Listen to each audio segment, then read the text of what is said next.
नमस्कार बच्चों, आज हम डायरी का एक पन्ना पाठ पढ़ेंगे। इस पाठ के लेखक सीताराम सेकसरिया जी हैं। इनका जन्म राजस्थान के नवलगढ़ में 1892 अर्थात 1892 में हुआ था।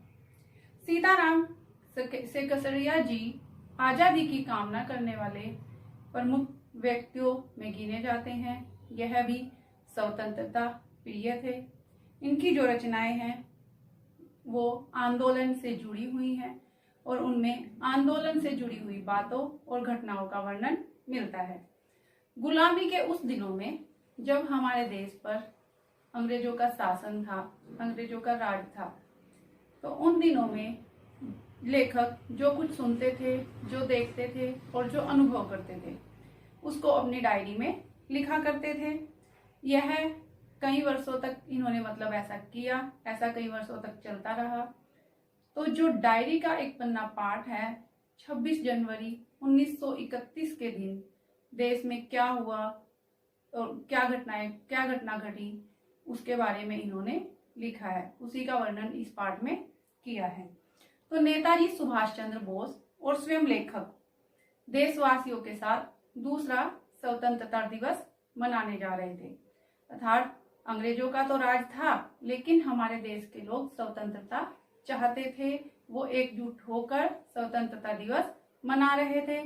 26 जनवरी 1930 को अर्थात एक वर्ष पहले पहला स्वतंत्रता दिवस मनाया था, लेकिन इस बार वह जो स्वतंत्रता दिवस मना रहे थे उसमें एक उल्लास था, एक उमंग थी और इसको अंग्रेजों ने अपराध माना, क्योंकि अंग्रेजों ने जो कह रखा था, जो कानून बना रखा था उस समय ये था कि कोई भी सभा नहीं कर सकता, और जब स्वतंत्रता दिवस मनाते हैं तो झंडा भी फहराया जाता है, सभा भी होती है।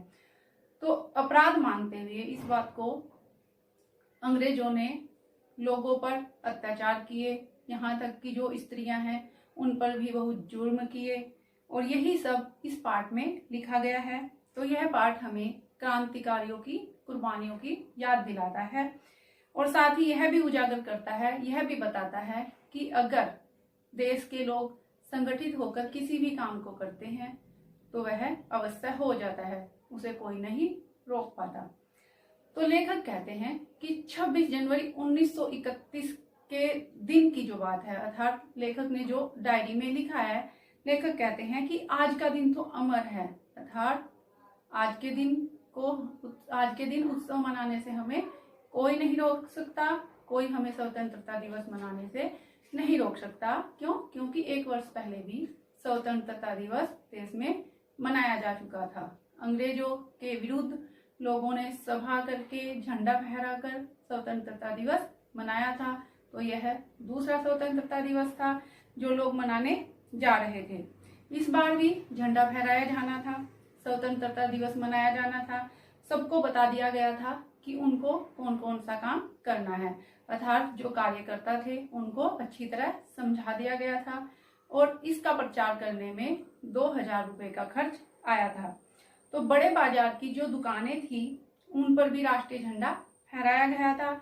कई मकान तो ऐसे सजाए गए थे जैसे कि वास्तव में स्वतंत्रता मिल गई हो। सभी मकानों के ऊपर झंडे फहराए गए थे। झंडे और साज सज्जा को, अर्थात सजावट देखकर और झंडे देखकर सब लोग उत्साहित थे। किसी के मन में भी उदासी नहीं थी, किसी को कोई डर नहीं था। सब स्वतंत्रता दिवस में बढ़ चढ़कर भाग लेना चाहते थे।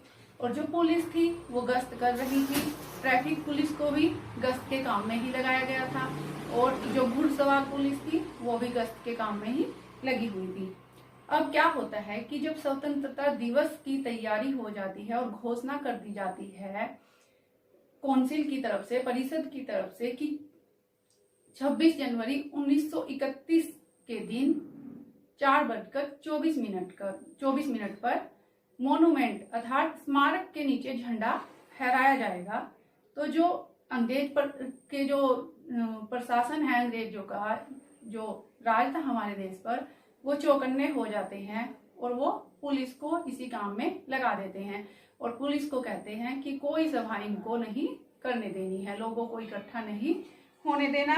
तो बड़े बड़े पार्कों और वह सार्वजनिक स्थानों को पुलिस ने घेर लिया था। उनको पता चल गया था कि भारत के जो लोग हैं वो स्वतंत्रता दिवस मनाने की तैयारी कर रहे हैं। तो जो सार्वजनिक स्थान थे, बड़े बड़े जो पार्क थे जहां पर ये उम्मीद की जा सकती थी कि सभाएं हो सकती हैं, उन स्थानों को पुलिस ने घेर लिया। उन्हें अधिकारियों का आदेश था कि लोग इकट्ठे न होने पाए, क्योंकि मोन्यूमेंट के नीचे अर्थात स्मारक के नीचे सभा होनी थी और 4:24 पर झंडा फहराया जाना था।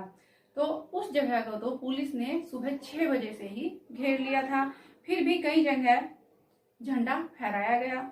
और जो श्रद्धानंद पार्क में विद्यार्थी संघ के जो मंत्री थे अविनाश बाबू, उन्होंने झंडा फहराया और उनको पुलिस ने गिरफ्तार कर लिया।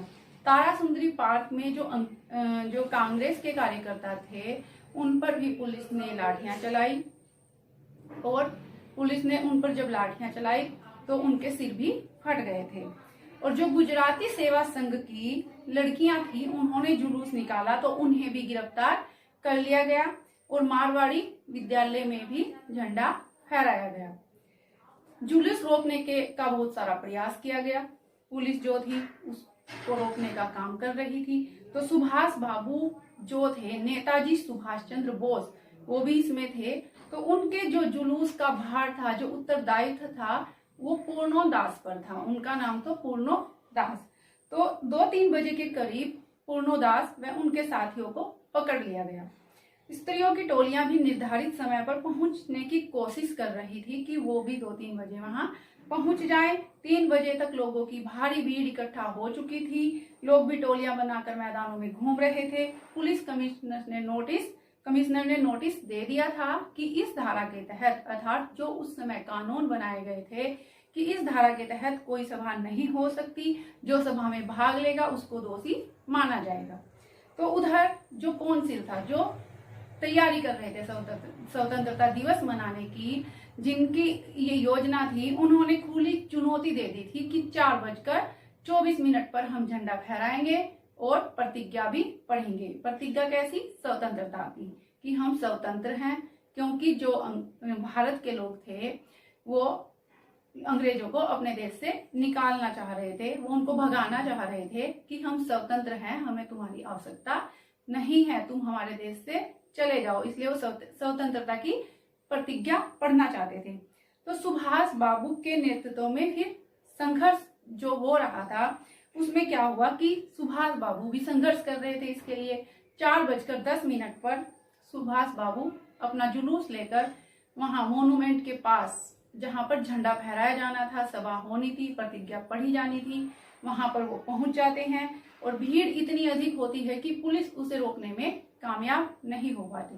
पुलिस रोकने का पूरा प्रयास करती है लेकिन भीड़ की अधिकता के कारण रोक नहीं पाती।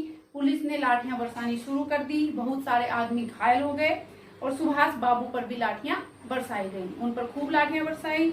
वे बड़े जोर जोर से फिर भी वंदे मातरम बोल रहे थे। वे आगे बढ़ने के लिए कह रहे थे। इधर यह हालत हो रही थी, उनके ऊपर लाठियां पड़ रही थी। और उधर क्या हो रहा था कि स्त्रियां जो थी मोन्यूमेंट की सीढ़ियों पर, अर्थात जो स्मारक था जहां झंडा फहराया जाना था, उस पर चढ़कर, उसकी सीढ़ियों पर चढ़कर झंडा फहरा रही थी। और स्त्रियों की संख्या थी वो भी बहुत अधिक थी। और जितनी भी स्त्री थी, प्राय अधिकतर यानी कि सभी स्त्रियों के हाथ में झंडा था। और लाठियां पड़ने पर भी जो स्वयं सेवक थे, जो कार्यकर्ता थे, जो सेवक थे, उनके कार्यकर्ताओं के स्वयं सेवक, वो वहां से हट नहीं रहे थे। तो फिर क्या हुआ, सुभाष बाबू पर लाठियां तो बरसाई ही जा रही थी। उनको पुलिस ने पकड़ लिया और लॉकअप यानी जेल में बंद कर दिया। तो जो ये स्त्रियों का जुलूस था, इसकी नेता कौन थी? विमल प्रतिभा थी। उनका नाम विमल प्रतिभा था। तो कुछ ही देर बाद क्या होता है कि स्त्रियों ने भी जुलूस निकाला झंडा फहराकर। पुलिस बीच बीच में उनके ऊपर भी लाठियां बरसाने लगी। अनेक लोग घायल हो गए, बहुत अधिक संख्या में लोग घायल हुए। धर्मतल्ले के मोड़ पर आकर जुलूस जो है वो टूट जाता है, टूट गया। 50-60 स्त्रियां वहीं बैठ गई थी। पुलिस ने उन्हें भी पकड़कर लाल बाजार में भेज दिया। कुल मिलाकर 105 स्त्रियां पकड़ी गई थी, जिन्हें रात को 9 बजे छोड़ा गया था। और अस्पताल गए तो पता चला कि 160 आदमी जो है अस्पताल में हैं, और जो लोग पकड़े गए हैं, अस्पताल कौन गए? लेखक जब अस्पताल गए तो पता चला कि 160 आदमी वहां हैं, और जो पकड़े गए हैं अर्थात जो अस्पताल में नहीं है, जिनको पकड़ के लॉकअप में डाल दिया, उनकी संख्या कितनी थी इस बात का भी कोई अंदाजा नहीं था। तो 8 बजे लेखक के पास कांग्रेस कार्यालय से फोन आता है कि वहां अनेक घायल लोग पहुंच गए हैं। कुछ घायल लोग अस्पताल में थे, कुछ वहां पहुंच जाते हैं। तो लेखक भी, जानकी देवी एक स्त्री है इसमें जिनकी अहम भूमिका रही है, उनके साथ वहां पहुंच जाते हैं। और डॉक्टर दास गुप्ता जो घायलों की देखरेख वहां कर रहे थे वहां कार्यालय में, तो उनकी देखरेख करते हैं और साथ में वो फोटो भी उतरवाते हैं। किसके फोटो उतरवाते हैं? घायल लोगों के, क्योंकि यह स्वतंत्रता दिवस जो था यह बहुत जोर से मनाया जा रहा था। इसकी एक यादगार, और किन किन लोगों ने भाग लिया, किन को चोट लगी, ये अहम कार्य था, तो इसलिए वो फोटो उतरवा रहे थे उन लोगों को। तो उस समय 67 अर्थात 67 आदमी वहां थे कार्यालय में, और बाद में वहां 103 आदमी पहुंच गए थे। धीरे धीरे बढ़कर उनकी संख्या 103 हो गई थी। तो अब आप देखिए कि स्त्रियों की संख्या कितनी हुई? 105, और 160 आदमी अस्पतालों में थे और 103 आदमी कार्यालय में पहुंच गए। और जो पकड़े नहीं गए या पकड़कर जिनको लॉकअप में डाल दिया गया, उनका पता नहीं कि कितनी संख्या थी। और ये जब था जब अंग्रेजों ने या अंग्रेजी शासन ने यह कह रखा था कि कानून नहीं है कि कोई सभा की जाए, कोई सभा नहीं की जाएगी। लेकिन भारत के लोगों ने खुला चैलेंज किया था। यह एक ओपन लड़ाई थी, खुली लड़ाई थी, जिसको पहले से ही कह दिया गया था। और उनका शासन होने के बावजूद भी भारतीयों ने स्वतंत्रता दिवस मनाया था। तो यह अपने आप में अपूर्व और एक महत्वपूर्ण प्रदर्शन था। अर्थात जो किया लोगों ने, इससे पहले ऐसा कभी कुछ नहीं हुआ था। कोलकाता के नाम पर यह एक कलंक था कि यहाँ कुछ नहीं हो सकता, अर्थात स्वतंत्रता के नाम पर यहाँ कोई काम नहीं हो सकता। तो लेखक कहते हैं कि 26 जनवरी 1931 के दिन जो घटना घटित हुई और जिस प्रकार लोगों ने स्वतंत्रता दिवस मनाने के लिए उसमें बढ़ चढ़कर भाग लिया, कितने ही लोगों ने लाठियां खाई, तो किस तरह से जो स्त्रियां हैं उन पर भी लाठियां बरसाई गई। तो इस कलंक को आज धो दिया गया है, अर्थात यह कलंक जो कलकत्ता पर या कोलकाता पर लगा हुआ था वो आज मिट गया था। और लोगों के मन में एक आशा जाग गई थी, एक उम्मीद जग गई थी कि यहाँ भी कोई काम हो सकता है। तो इस पाठ से हमें क्या शिक्षा मिलती है कि अगर हमारे देश के लोगों का जो समूह है वो इकट्ठे होकर कोई भी काम करें तो वह किसी भी काम में सफलता प्राप्त कर सकते हैं। या ये कह सकते हैं कि अगर देश के लोग दृढ़ संकल्प होकर किसी भी काम को करते हैं तो वह किसी के चंगुल में नहीं रहेंगे, वह आज़ादी पा सकते हैं, वह स्वतंत्र हो सकते हैं। तो ऐसा ही हुआ कि कुछ दिन बाद हमारे जो देश के लोग हैं वो आज़ाद हो गए और अंग्रेजों को यहाँ से जाना पड़ा। तो बच्चों, आशा करती हूँ कि आपको यह पाठ समझ आया होगा। फिर मिलेंगे